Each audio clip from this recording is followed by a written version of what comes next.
네, 목사님, 우리 그 한국 예수교회 연대가 지향하는 10개의 내용이 있잖아요. 그렇죠. 그 중에서 오늘은 한 2개 정도 네, 그럽시다. 서로 생각을 좀 나누고 네.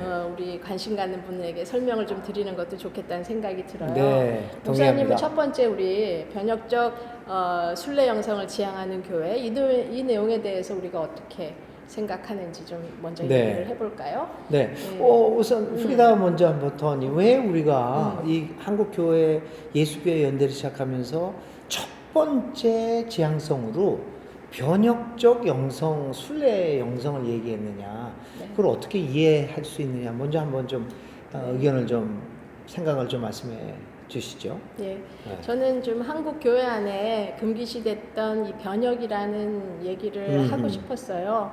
뭔가 변혁은 혁명을 지향하는 것 아니냐?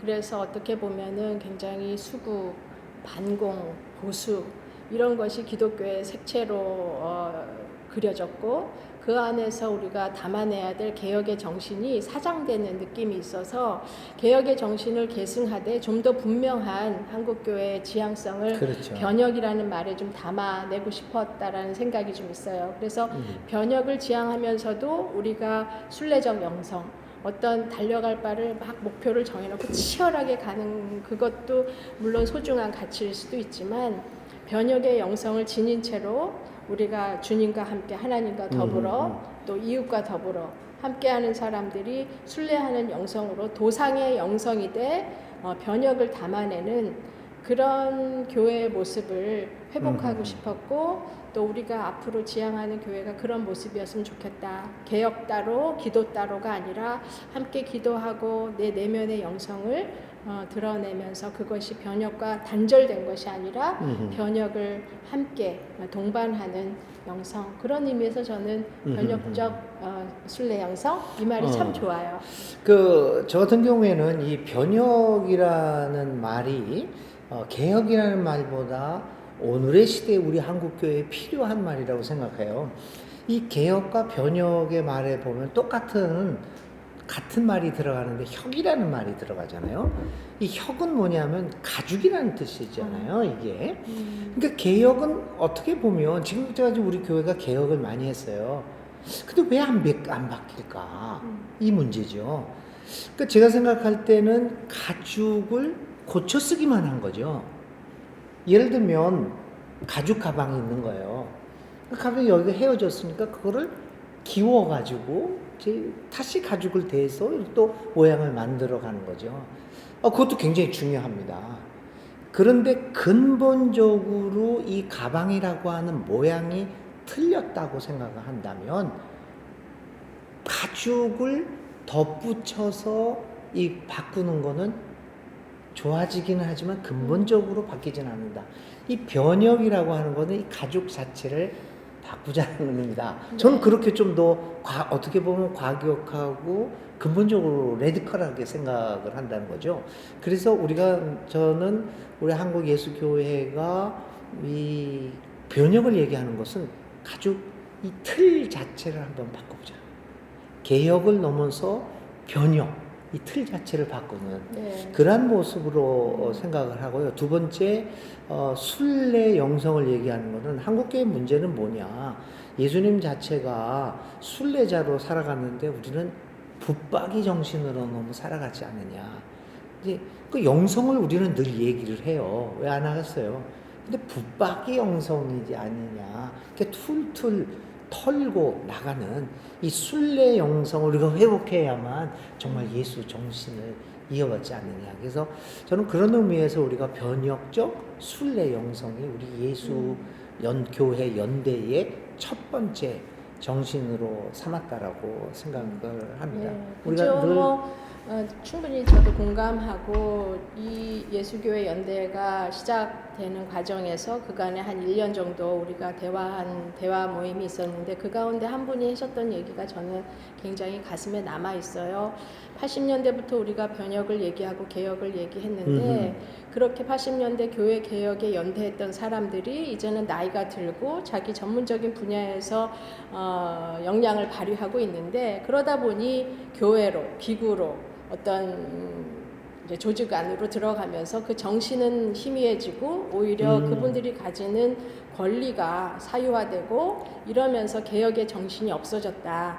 그래서 어떻게 보면 우리는 다시 개혁을 해야 되는 그런 절실한 마음으로 뭔가 해야 되지 않을까 이런 얘기를 하셨던 게 기억이 나요. 그래서 변혁을 하되 우리가 함께 기도하고 말씀하시듯이 네. 붙박이 정신이 아니라 흩어지고 다시 모이고 함께 걸어가는 길 위에 선 사람들의 영성으로 함께 변혁을 이루어가는 굉장히 레디컬한 운동의 다시 시작, 네. 예수를 잇는 예수님이 그렇게 사셨으니까. 사실 예수님 자체가 어떤 새로운 것들을 뭐 얘기했던 것보다는 본질을 회복하는 면에 있어서의 근본 정신을 회복하는 그 정신이었잖아요. 그것을 우리 예수교회 연대는 다시 한번 그 변혁적이고 순례의 영성을 가졌던 예수의 정신을 회복하는 것을 첫 번째 지향점으로 우리의 출발점으로 삼은 것이 아닌가 이런 생각을 네. 해봅니다. 참 이렇게 또 네. 같이 일을 하게 돼서 참 감사해요. 어떻게 보면 어떤 뭐, 비슷한 시기에 네. 존재 이전을 하게 됐고 네. 우리의 결단 속에서 교회와 신학교를 떠나고 또 도상에서 이렇게 만나서 한국예수교회 연대의 첫 번째 변혁적 순례 영성이라는 말에 공감하면서 이렇게 일을 함께 하게 돼서 또 기도도 네. 함께 하게 돼서 굉장히 감동적입니다. 네, 우리 한국예수교회 연대가 끝까지 변혁적이고 순례적인 영성을 갖추도록 서로 의지하고 협력하고 서로 또 이렇게 견제도 하고 비판도 하고 비판도 하고 해서 우리가 이 변혁과 순례를 잃지 않는 정신을 계속 유지해 나가도록 서로 함께 여러분들과 함께 살아가고 싶습니다. 네. 자, 그리고 교수님, 네. 우리가 두 번째 그 우리 지향점으로 이걸 얘기를 했어요. 인간을 비롯한 모든 생명의 가치를 존중하는 교회, 생명 중심의 교회를 이야기해요. 근데 기독교 자체가 생명을 얘기하고 있지 않습니까? 근데 왜 하필이면 예수교회 연대는 생명 가치를 다시 존중하자라는 말을 해야만 하는 겁니까? 그렇죠. 예. 그렇죠. 예. 당연한 얘기를 왜 또 해야 되는 거죠?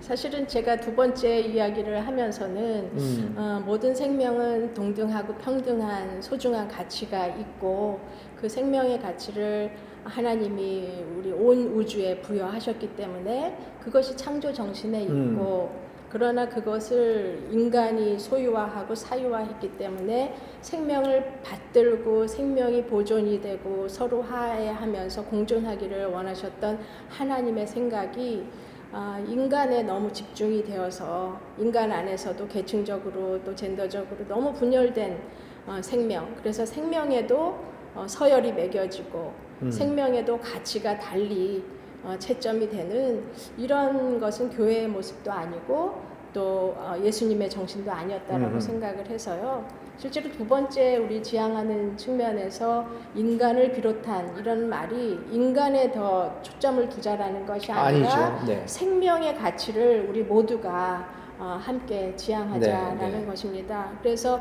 누구나 다 태어나면 자신의 자연적인 생명을 살아갈 권리와 자유가 부여돼야 되는데 우리 지금 세계적으로도 그렇고 한국 사회에서 자기 생명권을 충분히 누릴 수 있는 자기 생명에 대한 자결권도 없고 권리도 없고 이런 상황에 있어요.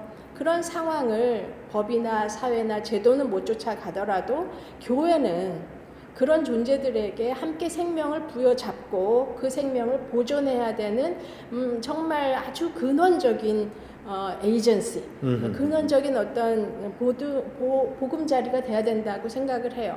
근데 그런 역할을 교회가 하지 않은 지가 오래되었고 오히려 생명의 가치를 매겨내고 모든 생명보다는 인간의 가치, 인간 안에서도 서열화된 어떤 가치 이런 것들이 교회 안에서 더 분명히 되고 가시화되면서 그것이 저는 참 가슴이 아팠어요. 그래서 하나님이 주신 생명, 하나님이 지닌 생명, 하나님이 지닌 이미지를 온 생명 존재에 있다라는 것을 우리가 신뢰하고 믿으면서 그렇죠. 서로 안에 있는 생명성을 축하하고 인정하고 존중하면서 함께 우리 그런 교회 만들어 가자. 다소 추상적일 수 있으나 어떤 선언적인 측면에서 굉장히 소중한 가치라고 여겨져요. 저는 이 생명 가치를 존중한다 이 말은 굉장히 기독교의 핵심이라고 봅니다. 왜냐하면 우리 기독교를 지탱하고 있는 중요한 기둥 중에 하나가 성경인데요. 성경의 첫 번째 구절이 하나님이 천지를 만들었다는 걸로 이제 시작하고 있잖아요. 천지라고 하는 것은 하나님이 그 온 우주 안에 속해 있는 모든 생명의 원천이라는 뜻이 하지 않습니까? 그러니까 가장 소중한 것은 하나님으로부터 온 생명의 가치다. 그 성서가 주장하는 가장 중요한 원리라고 생각을 해요. 그래서 우리 한국예수교회가 다시 성경이 주장하고 있는 가장 소중한 가치인 생명의 가치를 다시 한번 강조하자. 교회가 교회 자체로서 존재하는 것이 아니라 교회의 존재 목적은 이 생명 가치를 보존하고 존중하고 유지하는 데 있다라고 하는 생각에서 우리가 그것을 정한 거예요. 근데 그 이유 중에 하나는 지금 한국 교회나 많은 우리 사회도 그렇고 생명이 아니라 경제 이익, 성장 그것이 최고의 가치로 등장하고 있지 않습니까? 사실 교회 내에서 벌어지고 여러 가지 세습 문제라든지 그 이유가 뭐냐면 교회 성장을 위해서 그걸 했다는 거죠. 사실은 교회의 존재 목적은 그 성장이 아니라 생명 자체에 있는데 그렇죠. 생명의 가치가 소홀히 되고 있는 이 사회에서 우리는 어떻게 보면 진부하게 들릴지 모르겠지만 생명의 가치를 최우선의 우리 예수교회 연대의 최우선 순위로 둘 수밖에 없었다. 네. 그래서 우리 교회를 통해서 생명이 존중되고 존재는 그 존재 자체로 존중받아야 된다라고 하는 것을 교회가 보여줄 수 있어야 한다고 생각합니다. 그래서 우리 예수교회가 예수교회 연대가 생명들이 안정감을 느낄 수 있는 안전하고 평화로운 그리고 생명이 풍요로운 교회로 만들어가자. 그렇기 때문에 두 번째 이 생명의 가치를 우리의 지향점으로 세웠다고 생각합니다. 네, 그런 교회 함께 우리 만들어 가요. 갑시다. 네. 다음번에는 또 세 번째, 네 번째 지향점들을 또 대화를 통해서 한번 이야기들을 나눠봤으면 좋겠습니다. 네, 여러분의 또 좋은 의견도 또 반영할 수 있으니까 언제나 우리 한국예수교회 연대의 문을 두드려 주세요. 고맙습니다. 네, 감사합니다.